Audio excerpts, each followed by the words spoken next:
this beginningless. Yes, it is true that just as our lives are beginningless, so is our self-grasping mind. That if you look at the continuum, there is no beginning of that continuum. That is so true. Yet we say self-grasping has an end, but the continuum of life, does that have an end? I think the answer is no, right? So then what is the difference? A classic way of answering that question would be that self-grasping has an end because it is erroneous in its grasping, right? But mind itself has no end because it can also be accompanied by virtuous thoughts or virtuous minds or virtuous consciousness.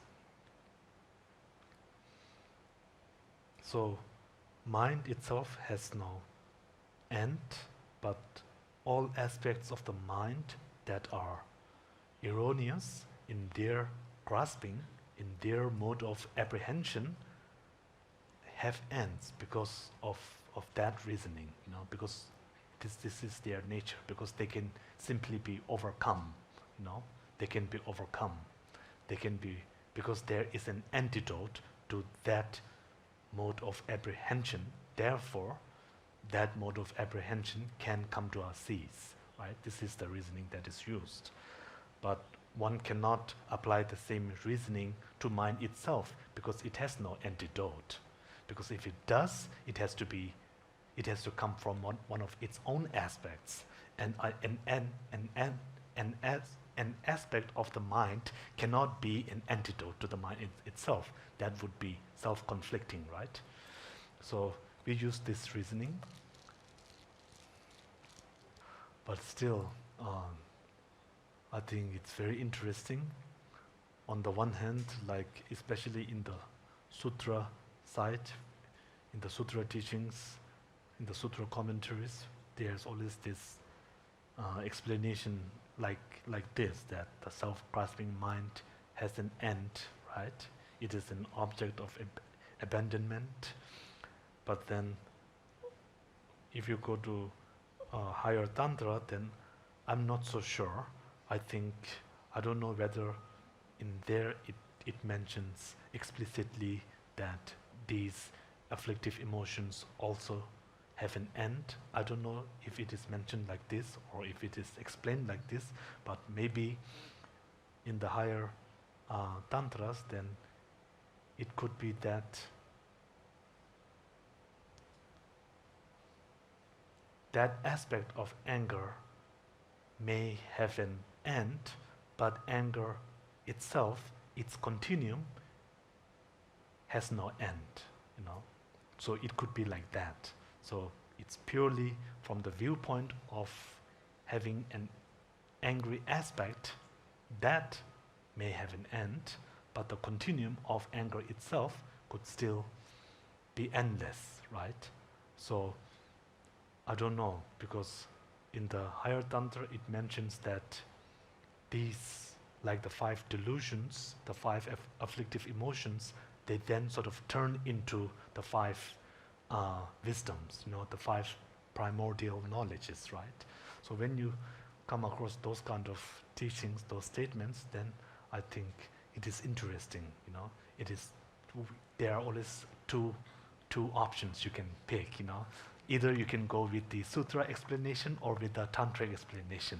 So whichever fits, whichever makes more sense, I guess you can choose that. And this is, I think, this is like the beauty of the Dharma, is that you can always, everything is open to interpretation, right? Nothing is so rigid, right? There are always different levels of explanation according to, of course, the level of according to the mental disposition of us, of ourselves, of the student, So like this, then I think it's very interesting. But this kind of debate, in a way, is interesting, but in a way, sometimes I feel it's a little pointless, So what if it has an end, or if we can interpret it like this or like that way? There are so many different options, but the more important thing is that we have to overcome those negative emotions, and we have to utilize our positive side, The mind is immeasurable. The mind is limitless, and it contains within its stream positive and negative, right? And whether those negative aspect and the positive aspect, whether they share the same continuum or not, is not such a big issue. The more important thing is that how can we use and utilize our positive side of our minds in order to sort of overcome the negative aspect, So this is, I think, very important.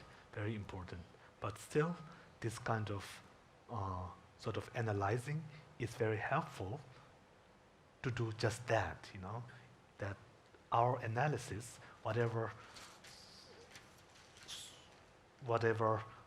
summary or conclusion that we come at, we should try to link that to our practice, How can we use that to develop our practice, That we should not just say, this is the conclusion, I stop, You don't stop. You use that conclusion in order to, and you use that, and you try to bring that onto the path, You try to bring that so that one can use that as an antidote to fear, to, suffering, to mental delusions that we have. So we have to do it like this. Why I'm saying that is that I don't want to give the wrong impression that this is what the point of our discussion is about, is to come up with a solution or to come up to a conclusion, like a philosophical point, and say, this is the philosophical point, If you say it like this, then there is a danger that we might sort of become attached, attached to our view. And if one becomes attached to one's view, then as it is mentioned by Nagarjuna, if one becomes attached to one's view of emptiness, then there really is no hope, right? Because emptiness is, the purpose of emptiness is to overcome attachment, and if you become attached to your view of emptiness, then there really is no hope, right? So like this, then it's important that it's not about whether my view or your view is correct or one is incorrect. That's not so important. It's the more important thing is how do we apply our views and our sort of like this conclusive thoughts, how do we apply that onto our practice, and what benefit do I get from that, So this is very important, and I just wanted to remind ourselves of that.